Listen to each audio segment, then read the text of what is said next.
الحمد لله رب العالمين والصلاة والسلام على أشرف الأنبياء والمرسلين وعلى آله وأصحابه أجمعين وعلى من تبعهم بإحسان إلى يوم الدين. أما بعد، أعوذ بالله من الشيطان الرجيم. بسم الله الرحمن الرحيم. يا أيها الذين آمنوا كتب عليكم الصيام كما كتب على الذين من قبلكم لعلكم تتقون. معزز شرکائے اجلاس، اللہ تبارک و تعالیٰ کا بے پایا شکر احسان ہے کہ اس نے ہمیں رمضان جیسا عظیم مہینہ نصیب کیا. ہم اللہ سے دعا کرتے ہیں کہ اللہ تبارک و تعالیٰ یہ عظیم مہینہ ہمیں بار بار نصیب کرے. آمین. آمین بولیے. اللہ تعالیٰ ہم تمام کو یہ مہینہ اور یہ بہار زندگی میں اللہ تعالیٰ ہمیں بار بار نصیب کرے. آمین. معزز بھائیوں، یہ جس زمانے سے ہم گزر رہے ہیں یہ بڑا آزمائشوں اور بڑے فتنوں کا زمانہ ہے. اللہ کے نبی محمد رسول اللہ صلی اللہ علیہ وسلم نے فرمایا قیامت سے پہلے ایسے فتنے رونما ہوں گے ایک کسی لچھے سے ایک دانہ جب گرتا ہے اس کے بعد جو لگاتار جو دانے گرتے ہیں ٹوٹنے کے بعد اس طریقے سے ایک فتنے کے بعد دوسرا فتنہ کیا گیا، تیسرا فتنہ. اس طریقے سے فتنوں بھرے دور میں ہم زندگی گزار رہے ہیں. آپ نے دیکھا ہوگا کتنے فتنے ہمارے سامنے آئے ہیں. اور سب سے بڑا چیلنج اب ہمارے لیے ہماری جان کی حفاظت کے ساتھ ساتھ ہمیں اپنے ایمان کی حفاظت کرنا ہے. اللہ اکبر. جملے پہ غور کیجئے. اس زمانے میں ہم زندگی گزار رہے ہیں. اس زمانے میں کرونا وائرس کے نام سے بیماری تو پھیلی ہوئی ہے. ہمیں اپنی جان کے ساتھ ساتھ اپنے ایمان کی بھی حفاظت کرنا ہے. کتنے لوگ ایسے ہیں جو اس بیماری کے نام پر جان کی حفاظت کے خاطر دین کو بھول گئے، دین کو اپنے ہاتھ سے چھوڑ دیے. پیارے نبی محمد رسول اللہ صلی اللہ علیہ وسلم نے سچ فرمایا بادروا بالاعمال فتنا كقطع الليل المظلم يصبح الرجل مؤمنا ويمسي كافرا ويمسي مؤمنا ويصبح كافرا يبيع دينه بعرض من الدنيا. اللہ اکبر. پیارے نبی نے کہا کہ لوگوں نیکیوں میں جلدی کر لو، نیکی کرنے میں پیچھے نہ ہٹو، اس لیے کہ ایسے فتنے آنے والے ہیں كقطع الليل المظلم، تاریک رات کے مانند فتنے آئیں گے. آدمی صبح میں مومن ہوگا، شام ہوتے ہوتے وہ کافر بن جائے گا. شام میں مومن ہوگا، صبح ہوتے ہوتے وہ کافر بن جائے گا. یبیع دینہ بعرض من الدنیا، اس دنیا میں وہ اپنے دین کو معمولی قیمت پہ بیچ دے گا. اللہ اکبر. اپنے دین کو اس دنیا کی حقیر سی پہنچے کے لیے اس دین کو بیچ دے گا. ہمارے اسلاف، ہمارے صحابہ اس دنیا میں رہتے ہوئے اللہ کے دین کے خاطر اپنی جان بھی دی، پر اللہ کے لیے ایک شرکیہ کلمہ وہ نہیں کہا. محمد صلی اللہ علیہ وسلم کے بارے میں آتا ہے حضرت خبیب بن عدی رضی اللہ عنہ جن کو سولی پہ لٹکایا جا رہا تھا اور آخری تمنا پوچھی گئی. انہوں نے کہا کہ آخری تمنا یہ ہے کہ 2 رکعت نماز پڑھ لوں. آخری خواہش ان کی پوری کرنے کے لیے انہیں 2 رکعت نماز پڑھنے کا حکم دیا گیا. 2 رکعت وہ ہلکی سے نماز پڑھنے کے بعد مشرکین سے خطاب کرتے ہوئے کہا اے مشرکوں، میرا جی چاہتا تھا زندگی کی آخری نماز ہے، لمبی سے لمبی کروں، طویل سے طویل کروں، لیکن میرے دل میں ایک خوف پیدا ہوا. وہ خوف یہ ہے کہ میں اگر لمبی نماز پڑھوں گا تو تمہاری زبان پہ یہ بات آئے گی خبیب موت کے ڈر سے نماز کو لمبی کیا ہے. تمہارے اس جملے سے بچنے کے لیے میں نماز کو مختصر کیا. ایک بڑی آزمائش والا جملہ اس مشرکین نے پھر ان سے کہا جب سولی پہ لٹکنے کے لیے جا رہے تھے۔ اصل میں حضرت خبیب بن عدی رضی اللہ عنہ جنگ بدر میں بڑے بڑے مشرکوں کو مارے تھے، بڑے بڑے مشرکین کو مارے تھے۔ اب مشرکین مکہ نے چاہا کہ خبیب کو حاصل کریں، اب خبیب جب مل جائیں گے تو انہیں سولی دیں گے، اور اپنے دل میں جو غصہ بھرا ہوا تھا اس غم کو، اس غصے کو بجھانے کے لیے عرب کے زمانے میں مصلح کیا جاتا تھا۔ مصلح کسے کہتے ہیں؟ مرنے کے بعد انسان اس کی ناک کاٹ دی جاتی ہے، کان کاٹ دیا جاتا ہے، ہاتھ کاٹ دیا جاتا ہے، اور اس کو ایک دھاگے کے ذریعے سے ایک پرو کے ایک ہار بنایا جاتا ہے جو گلے میں ڈال کے پھرتے ہیں، یعنی ان کے جو دل میں جو غم اور ان کے دل میں جو حسد بھرا ہوا تھا اس کو کم کرنے کے لیے۔ تو حضرت خبیب بن عدی رضی اللہ عنہ ان کے لیے آزمائش ہوئی، ان مشرکین کے ہاتھ لگے۔ جب وہ سولی پہ لٹک رہے تھے مشرکین نے کہا اے خبیب اب تو تمہارا جی چاہ رہا ہوگا نا، یہ چاہ رہا ہوگا تمہارے بدلے اس سولی پہ محمد ہوتے تو۔ اللہ اکبر، حضرت خبیب بن عدی رضی اللہ عنہ کا ایمان جاگ گیا۔ خبیب بن عدی رضی اللہ عنہ فوراً کہنے لگے اے مشرکو، تم چاہتے ہو اس جگہ پہ میں محمد صلی اللہ علیہ وسلم کو رکھوں؟ میں تو یہ بھی نہیں چاہتا کہ محمد الرسول اللہ صلی اللہ علیہ وسلم کے پیر میں چھوٹا سا کانٹا چبھے اور میں آرام سے بیٹھوں، یہ بھی میں پسند نہیں کرتا۔ اللہ اکبر، یہ ہمارے اسلاف تھے جو ایمان اور دین کی حفاظت کے لیے انہوں نے اپنی جان کو قربان کیا اور محمد الرسول اللہ صلی اللہ علیہ وسلم سے سچی محبت کی۔ میرے بھائیوں، واقعات بہت ہیں، علم بہت ہے۔ میرے ان دروس کا مقصد الحمدللہ میری یہ کوشش ہوتی ہے کہ رمضان جب ابتدا ہوئی، رمضان کے ختم ہوتے ہوتے آپ کے پاس ایک علم کا ایک ذخیرہ آ جائے، انشاءاللہ حاصل کریں گے انشاءاللہ۔ اس کا طریقہ یہ ہوگا کہ انشاءاللہ اس میں بہت سارے طلباء بھی ہیں، جوان حضرات بھی ہیں، تو ان سب کا خیال کرتے ہوئے ہمیں چھوٹی چھوٹی باتوں کو بھی لے کے چلنا ہے، کیونکہ دین کی بنیادی چیزیں آپ کو معلوم رکھنا ضروری ہے۔ اور ساتھ میں آپ ہمارا ساتھ یہ دینا ہے کہ آج درس میں ہم جو کچھ باتیں سنیں گے، کل کے درس میں ہم تھوڑا 1-2 منٹ کے لیے انشاءاللہ آپ سے پوچھ لیں گے، آپ جواب دیں گے انشاءاللہ۔ صرف سننا نہیں ہے، انسان اللہ کے نبی محمد صلی اللہ علیہ وسلم صحابہ کو سکھاتے اور پھر اللہ کے نبی صلی اللہ علیہ وسلم صحابہ سے سوال کرتے تھے۔ یہ اللہ کے نبی صلی اللہ علیہ وسلم کی مجلس کا طریقہ تھا، تو انشاءاللہ ہم جانیں گے۔ میرے بھائی سچ کہیں، ایک رمضان کا ملنا بھی اللہ کی کتنی بڑی دولت ہے، پتہ ہے آپ کو؟ ایک رمضان کا ملنا بھی کتنی بڑی دولت ہے۔ اللہ اکبر، اللہ کے راستے میں جو بندہ شہید ہوتا ہے اس سے بھی بڑا مقام پا سکتا ہے انسان۔ اللہ اکبر۔ آپ نے سوچا ہے ایک واقعہ کتب احادیث میں مروی ہے، واقعہ کیا ہے؟ اللہ کے نبی محمد صلی اللہ علیہ وسلم کے پاس 2 بھائی آئے، آکے ایک ہی وقت میں اسلام قبول کیا، دونوں نے ایک ہی وقت میں اسلام قبول کیا۔ اب دونوں نیکیوں میں آگے بڑھتے گئے، نیکی کرتے گئے۔ ایک وقت ایسا آیا، ایک بھائی جنگ میں شریک ہو گئے اور اللہ کے راستے میں لڑتے لڑتے شہید ہو گئے۔ اللہ کے راستے میں شہادت کا مقام پر ہے، بہت بڑا مقام ہے، شہید ہو گئے۔ اب ایک دوسرا بھائی جو باقی تھا، وہ باقی بھائی زندگی میں نیکی کرتے رہے، یہاں تک کہ 1 سال بعد، ٹھیک 1 سال بعد اس بھائی کی موت ہوئی بستر پر، یعنی وہ بھائی شہید ہوا تھا اور یہ دوسرا بھائی جو 1 سال بعد مر رہے ہیں وہ بستر پہ ان کی وفات ہو گئی۔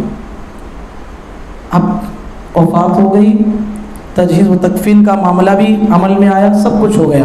ایک صحابی جن کا نام تھا حضرت ابو طلحہ رضی اللہ عنہ، یہ صحابی خواب میں دیکھتے ہیں کہ جو شہید ہونے والا بھائی تھا وہ بعد میں جنت میں جا رہا ہے، جو بستر پہ مرنے والا بھائی پہلے جنت میں جا رہا ہے۔ خواب سمجھ میں نہیں آیا، کیونکہ 1 سال پہلے مرنے والا اللہ کے راستے میں شہید ہونے والا اتنا بڑا مقام پایا ہوگا، لیکن وہ آدمی بعد میں جنت میں جا رہا ہے، وہ بھائی جو 1 سال بعد مرنے والا اور بستر پہ مرنے والا جنت میں پہلے جا رہا ہے۔ سمجھ میں آیا واقعہ؟ آپ کو سمجھ میں آیا؟ تو اللہ کے نبی محمد الرسول اللہ صلی اللہ علیہ وسلم کی خدمت میں آئے، واقعہ سنایا، سارے صحابہ پریشان، کیسے ہو سکتا ہے ایسا؟ تو نبی کریم صلی اللہ علیہ وسلم نے فرمایا اے میرے صحابہ یہ واقعہ سچا واقعہ ہے. کہا کہ کیا وہ دوسرا بھائی جو بعد میں بستر پہ مرا کیا وہ بھائی ایک رمضان زیادہ پایا کہ نہیں؟ اللہ اکبر. کہا کہ وہ بھائی جو بستر پہ مرنے والا ایک رمضان زیادہ پایا کہ نہیں؟ صحابہ نے کہا اللہ کے نبی بالکل. وہ صحابی جو 1 سال بعد مرے انہیں رمضان میں عبادت کرنے کا موقع ملا, قرآن پڑھنے کا موقع ملا, قیام اللیل کرنے کا موقع ملا اور شب قدر کو پانے کا موقع ملا. اس لیے اللہ تعالیٰ شہادت سے بھی زیادہ بڑا مقام انہیں دے دیا. اور جنت میں دیکھ رہا ہوں ایک دوسرے کا فاصلہ یہ ہے جس طریقے سے آسمان اور زمین کا فاصلہ ہے اس طریقے سے انہیں درجات میں رکھا گیا ہے. بعد میں مرنے والا آسمان کی بلندی پر جنت میں فائز ہے اور شہید ہونے والا زمین کی جو پستی ہے وہاں پر فائز ہے. اللہ اکبر. کتنی بڑی بات ہے. واقعہ سمجھ میں آیا؟ واقعہ حدیث میں ہے لیکن میرے لیے اور آپ کے لیے کیا نصیحت ہے؟ ایک رمضان کا ملنا بھی اللہ کی بہت بڑی نعمت ہے, بہت بڑی نعمت ہے قدر کرنے والوں کے لیے. انشاءاللہ رمضان سے فائدہ اٹھائیں گے انشاءاللہ اخلاص کے ساتھ, خالص اللہ کے ساتھ. ایک رمضان بھی ہماری آخرت بنا دے گا. یاد رکھیے بد دعا کسے کہتے ہیں؟ ایک ہوتی ہے دعا اور ایک ہوتی ہے بد دعا. بد دعا کہتے ہیں معلوم ہے نا, کسی کے خلاف دعا کرنا. تو اللہ کے نبی صلی اللہ علیہ وسلم کہتے ہیں اتق دعوت المظلوم فإنه ليس بينه وبين الله حجاب. کہا کہ لوگوں مظلوم کی بد دعا سے بچو اس لیے کہ اللہ اور اس کے مظلوم کے درمیان کوئی آڑ نہیں ہوتا. اللہ کے نبی صلی اللہ علیہ وسلم اس ساری کائنات کے سردار ہیں. نبی صلی اللہ علیہ وسلم نے حدیث میں خود فرمایا انا سید ولد ابن آدم. آدم علیہ السلام سے لے کر قیامت تک آنے والے انسانوں کا سردار اللہ نے مجھے بنایا. ولا فخر, اس میں کوئی فخر کی بات نہیں, یعنی اللہ نے مجھے مقام دیا ہے جس کی وضاحت میں تمہارے سامنے کر رہا ہوں. اس سید البشر ہیں. اور ادھر حضرت جبرائیل علیہ السلام سارے فرشتوں کے سردار ہیں. جبرائیل علیہ السلام کون ہیں؟ سارے فرشتوں کے سردار ہیں. اب دیکھیے اس کائنات کے سارے فرشتوں کے سردار اللہ کے نبی صلی اللہ علیہ وسلم کی خدمت میں آئے. نبی صلی اللہ علیہ وسلم ممبر پہ چڑھتے ہوئے پہلے سیڑھی پہ پیر رکھا آمین بولے, دوسرے سیڑھی پہ پیر رکھا آمین بولے, تیسرے سیڑھی پہ پیر رکھا آمین بولے. صحابہ کو بات سمجھ میں نہیں آئی. اے اللہ کے نبی آپ نے کئی مرتبہ زندگی میں ممبر چڑھا لیکن آمین نہیں کہا, آپ کیوں آمین کہیں؟ نبی کریم صلی اللہ علیہ وسلم نے صحابہ کو سمجھایا. کہا کہ اے میرے صحابہ میرے پاس جبرائیل علیہ السلام آئے تھے اور جبرائیل علیہ السلام آ کر 3 آدمیوں کی بربادی کے لیے بد دعا دی اور مجھ سے کہا کہ اس پہ تمہیں آمین بولنا ہے. اللہ اکبر. تھوڑا سوچو بد دعا کرنے والے کون ہیں؟ بولیے. جبرائیل علیہ السلام بارک اللہ فیکم. اور بد دعا پہ آمین بولنے والے کون ہیں؟ محمد صلی اللہ علیہ وسلم. بد دعا کبھی رد ہو سکتی کیا؟ یہ بد دعا کبھی رد ہو سکتی ہے؟ کبھی رد نہیں ہو سکتی.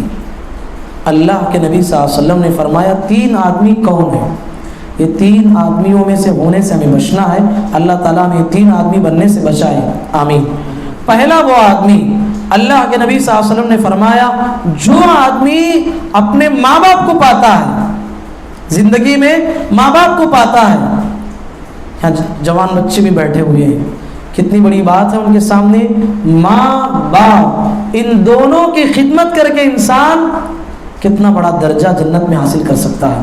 کہا کہ کوئی آدمی ماں باپ کو پایا, ان کی عزت بھی نہیں کیا, ان کی قدر بھی نہیں کیا, ان کے ساتھ حسن سلوک بھی نہیں کیا, ان کے ساتھ زور سے بات کرنا, ان کا احترام نہیں کرنا, ان کے حقوق ادا نہیں کرنا, ایسے دنیا میں رہا یہاں تک کہ اس کے دونوں ماں باپ اس دنیا سے چلے گئے. تو نبی کریم صلی اللہ علیہ وسلم کہتے ہیں جبرائیل علیہ السلام نے کہا وہ آدمی برباد ہو جائے محمد جو ماں باپ کی قدر نہیں کرتا, اس کے لیے آپ آمین کہیے. نبی کریم صلی اللہ علیہ وسلم نے کہا آمین. اور دوسرا وہ آدمی جہاں پر محمد الرسول اللہ صلی اللہ علیہ وسلم کا نام آئے, یعنی آپ کا نام آئے تو وہ آدمی کم از کم صلی اللہ علیہ وسلم تک نہیں بولا, وہ آدمی بھی برباد ہو جائے. اللہ اکبر. جب بھی نبی صلی اللہ علیہ وسلم کا نام آیا کیا بولنا ہے؟ صلی اللہ علیہ وسلم. زور آواز سے تو نہیں، دل میں تو صحیح انسان کہنا چاہیے۔ تو کہا کہ دوسرا وہ شخص ہے جہاں آپ کا نام آئے وہاں پر آپ پہ درود نہ بھیجے، وہ بھی برباد ہو جائے۔ کہا کہ آمین۔ تیسرا وہ آدمی جو رمضان کے مہینے میں داخل ہوا، رمضان کے مہینے کو عام دنوں کی طرح گزار دیا۔ عام دنوں میں جس طریقے سے بغیر روزے کے رہتے ہیں، جس طریقے سے جو ہے بغیر قرآن کی تلاوت کے، ایسے ہی عام دنوں کی طرح زندگی گزار دیا۔ کہا کہ وہ آدمی بھی برباد ہو جائے۔ تو نبی کریم صلی اللہ علیہ وسلم نے آمین کہا۔ یہ تین بڑے اس دنیا کے ملعون اشخاص ہیں جس پہ حضرت جبرائیل علیہ السلام نے لعنت بھیجی ہے۔ اللہ تعالیٰ ہم تمام کو ان تینوں میں ہونے سے بچائے، رمضان سے ہم بھرپور فائدہ اٹھانے کی اللہ میں توفیق نصیب فرمائے۔ محترم بھائیوں، آج کے درس سے مجھے آپ کو یہ پیغام بھی دینا ہے، وقت بہت کم ہے۔ انشاءاللہ آپ کے سامنے بہت سارے مضامین پہ علم کا ذخیرہ انشاءاللہ میں آپ کے سامنے دوں گا، لیکن ابتدا ہے، پہلا دن ہے، مجھے آپ کو بہت ساری باتیں آپ سے کہنی ہیں۔ پہلی بات، ہم جو بھی دنیا کی حدیث کی کتاب اٹھاتے ہیں، پہلی حدیث کیا پڑھتے ہیں پتہ ہے؟ وہ ہے انما الاعمال بالنیات۔ کیا ہے؟ انما الاعمال بالنیات۔ اس دنیا میں جتنے بھی محدثین ہیں، مالک موطا کی ایک حدیث ہے، اس کے علاوہ جتنے بھی محدثین ہیں اپنی حدیث کی کتاب کی ابتدا پہلے انما الاعمال بالنیات سے کرتے ہیں۔ کیا مطلب ہے اس کا؟ اس کا مطلب یہ ہے دنیا کا جو بھی حدیث پڑھنے والا انسان حدیث پڑھنے کے لیے جب کتاب کھولے گا، سب سے پہلے وہ اپنی نیت کی اصلاح کر لے۔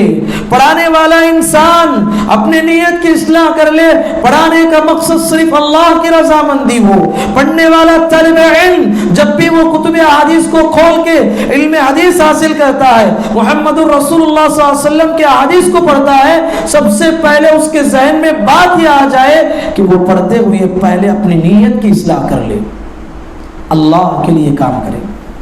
یاد رکھیے، دنیا میں کوئی بھی کام اس کی قبولیت کا دار و مدار نیتوں پر ہے۔ اللہ کے نبی صلی اللہ علیہ وسلم اس کے بعد حدیث میں کہتے ہیں فمن كانت هجرته الى الله ورسوله فهجرته الى الله ورسوله ومن كانت هجرته لدنيا يصيبها اب امرأة ينكحها فهجرته الى ما هاجر اليه۔ کہا کہ جو آدمی ہجرت کرتا ہے، ہجرت کسے کہتے ہیں؟ کوئی بولیں گے جی؟ بے پار کرنا نہیں، ہجرت کسے کہتے ہیں؟ جہاں پر ہم رہتے ہیں وہاں پر ہمیں اللہ کی عبادت کرنے سے منع کیا جا رہا ہے، اللہ کی آزادی کے ساتھ عبادت ہم نہیں کر سکتے، تو اس شہر کو چھوڑ کر اس شہر کی طرف منتقل ہونا جہاں پر ہمیں اللہ کی آزادی کے ساتھ عبادت کر سکتے ہیں۔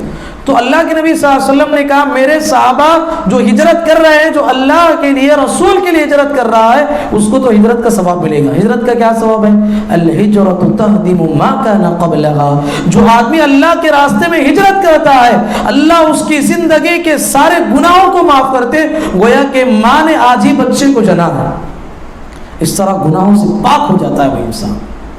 تو اسی طریقے سے کہا کہ جو آدمی اللہ اور اس کے رسول کے لیے ہجرت کر رہا ہے، اس کو ہجرت کا ثواب ملے گا۔ جو آدمی اس دنیا میں رہتے ہوئے ہجرت کا کوئی اور مقصد تھا، کوئی تجارت کرنے کے لیے جا رہا ہے، کوئی آدمی کوئی لڑکی وہاں پر اچھی ہے وہاں پر شادی کرنے کے لیے جا رہا ہے، تو وہ آدمی تو ہجرت تو کیا، لیکن نیت خراب ہونے کی وجہ سے اس کو ہجرت کا ثواب نہیں دیا جاتا۔ جس مقصد کے لیے وہ جا رہا ہے وہ چاہے تو ملے چاہے تو نہ ملے۔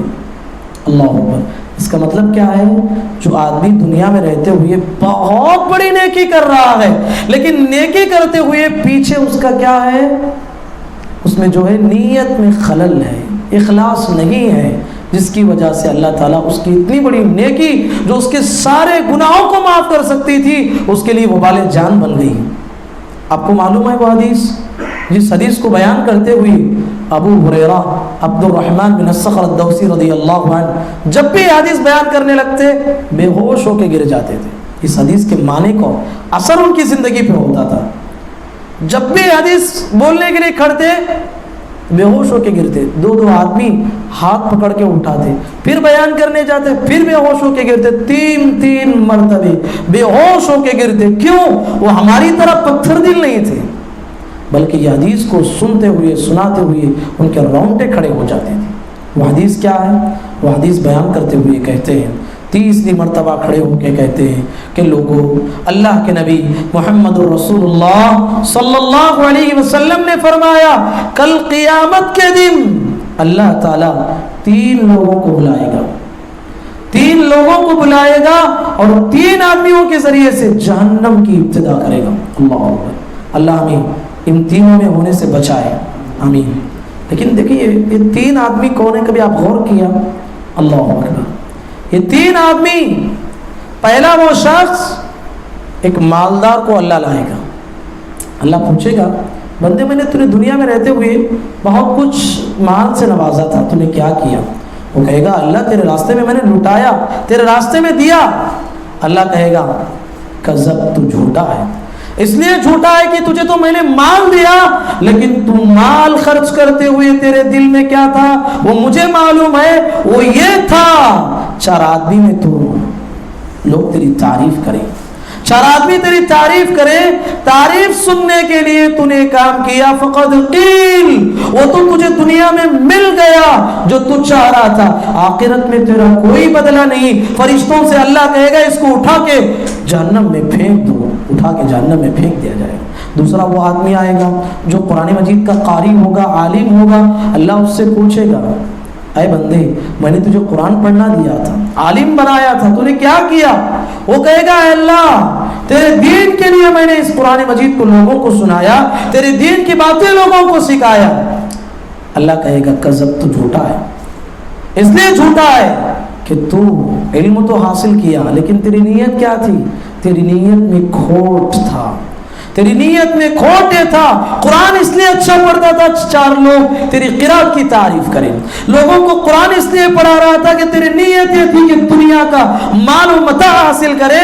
اگر ایسی بری نیت سے تو نے پڑھا ہے، وہ مجھے معلوم ہے جو چیز تو چاہ رہا تھا وہ دنیا میں مل گئی، آخرت میں تیرا کوئی بدلہ نہیں، اٹھا کے اس کو جہنم میں پھینکا جائے گا۔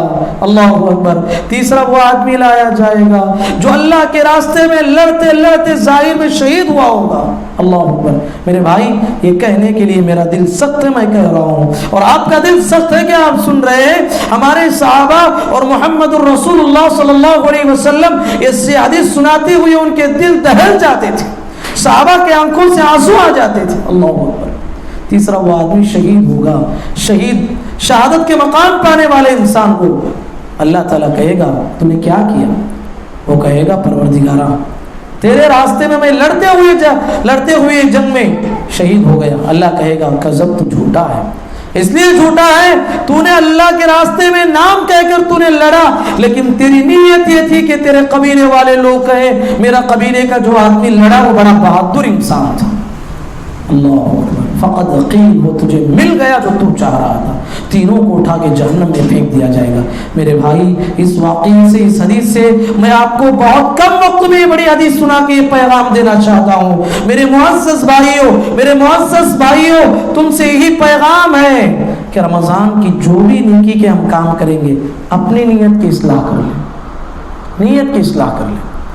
ایک نیکی بھی کل قیامت کے دن ہمیں نار جہنم سے بچا سکتی ہے۔ اگر کوئی آدمی اس دنیا میں رہتے ہوئے ڈھیر ساری نیکیاں لائے، شہادت بھی پایا ہوا ہو، لیکن نیت اگر خراب ہے، لوگوں کی تعریف سننا ہے، ہماری نیکی برباد ہو جائے گی۔ اور ایک جملہ کہتا ہوں، وہ جملے پہ غور کیجیے، جس نیکی میں یا جس کام میں اخلاص ہوتا ہے اللہ تبارک و تعالیٰ اس کام میں برکت دیتا ہے اور اس کام میں استقامت نصیب کرتا ہے۔ جس کام کے پیچھے اخلاص ہو اس کام میں اللہ تعالیٰ برکت دیتا ہے اور اس میں پائیداری نصیب کرتا ہے۔ اگر تم نے اخلاص سے آج یہ کام کیا ہے، اللہ تبارک و تعالیٰ قیامت تک اس کا فائدہ لوگوں کو پہنچاتا رہے گا۔ انشاءاللہ اپنی نیت خالص کریں گے، انشاءاللہ اپنی نیت کو خالص کریں۔ قرآن مجید میں آپ نے آج تراویح میں ایک دعا سنی حضرت ابراہیم خلیل اللہ علیہ السلام کی۔ وہ دعا کیا تھی؟ کسی کو معلوم ہے؟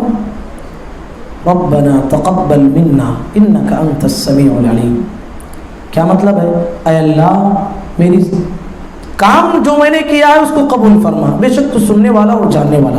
دعا چھوٹی ہے لیکن اس دعا کو جب بھی ہمارے اسلاف اکرام پڑھتے زارو قطار روتے، زارو قطار روتے، زارو قطار روتے، اور کہتے علامہ ابن کثیر رحمۃ اللہ علیہ نے ذکر کیا ہے، ہمارے اسلاف اکرام کہتے یا قلیل الرحمن تبنی بیت الرحمن وتخاف الا يقبل عملك. کیا دعا کر رہے ہیں؟ حضرت آدم علیہ السلام کے بعد جو خانہ کعبہ کی تعمیر کے نشانات مٹ چکے تھے، اللہ تعالیٰ نے ابراہیم علیہ السلام کو حکم دیا کہ ابراہیم تم اور تمہارے فرزند اسماعیل علیہ السلام مل کے پھر خانہ کعبہ کی تعمیر کرو. ابراہیم علیہ السلام خانہ کعبہ کی تعمیر کے ختم ہونے کے بعد اللہ سے دعا کر رہے ہیں، پروردگارا میں نے تیرے خانہ کعبہ کی تعمیر تو کر دیا ہے، اے اللہ میں نے جو نیکی کی ہے اس کو قبول فرما. اللہ اسلاف کہتے ہیں اللہ کے خلیل ہونے کے بعد اللہ کے حکم سے اللہ کا گھر بنا رہے ہو اور تمہارے دل میں یہ ڈر لگا ہوا ہے کہیں آپ کی یہ نیکی ضائع نہ ہو جائے. اللہ اکبر. ابراہیم علیہ السلام اللہ کے حکم سے اللہ کا گھر بنا رہے پھر بھی ڈر رہے، کیوں؟ اخلاص عمل میں ذرا برابر بھی کمی آ گئی وہ نیکی برباد ہو جاتی ہے. اللہ اکبر. تو میرے بھائی جب بھی نیکی کرو اس دعا کا اہتمام کرو، جب بھی نیکی کرو اللہ سے دعا کرو ربنا تقبل منا انک انت السمیع العلیم. میرے ساتھ دعا پڑھیے ربنا تقبل منا انک انت السمیع العلیم. یہ بہت پیاری دعا ہے. کس کو یاد ہے دعا ہے؟ میں چاہتا ہوں کل آتے ہوئے انشاءاللہ سب اس دعا کو یاد کریں گے، اور جو کچھ باتیں ہوئی انشاءاللہ اس میں آپ سے کچھ 1 منٹ میں سوال کیا جائے گا، آپ اس کا جواب دیں تو انشاءاللہ آپ کے سامنے بہت اچھے انداز میں بہت سارے احادیث اور نبی کریم صلی اللہ علیہ وسلم کے بہت زیادہ نصیحتیں انشاءاللہ ہم اگلے دروس میں جاننے کی کوشش کریں گے. سوال یہی ہے کہ ہم سنتے ہوئے اپنی نیت کی اصلاح کریں، اور جو بھی ہم قرآن مجید پڑھ رہے ہیں، تلاوت کر رہے ہیں، قیام کر رہے ہیں، اللہ سے دعا کریں کہ پروردگارا یہ رمضان تو نے ہمیں نصیب کیا ہے، زندگی بھر اس رمضان کو ہمیں نصیب فرماتا. آپ جانتے ہیں کتنے لوگ ہمارے سامنے گزشتہ رمضان میں تھے، ہمارے ساتھ ہنس رہے تھے، ہمارے ساتھ کھا رہے تھے، ہمارے ساتھ پی رہے تھے، ہمارے ساتھ نمازوں میں شریک تھے، لیکن آج نظر آتے نہیں ہیں. پیارے نبی صلی اللہ علیہ وسلم نے کہا صلی صلاۃ المودع. پیارے نبی صلی اللہ علیہ وسلم نے صحابی کو نصیحت کرتے ہوئے فرمایا جب بھی نماز پڑھو تو یہ سمجھ کے نماز پڑھو کہ میری زندگی کی یہ آخری نماز ہے. جب تمہارے دل میں یہ خیال آئے گا کہ میری زندگی کی آخری نماز ہے، اس نماز کی کیفیت ہی کیا ہوگی؟ الگ ہوگی. جب بھی ہم قیام کریں گے، جب بھی ہم رمضان پائیں گے، یہ سمجھ کے قیام کرو، یہ سمجھ کے رمضان کو حاصل کرو کہ ہو سکتا ہے میری زندگی کا آخری رمضان ہے. یہ سمجھ کے عبادت کرو، ہماری عبادتوں میں اخلاص آئے گا، ہماری عبادتیں اللہ کے پاس رنگ لائیں گی، اللہ کے پاس شرف قبولیت حاصل کریں گی.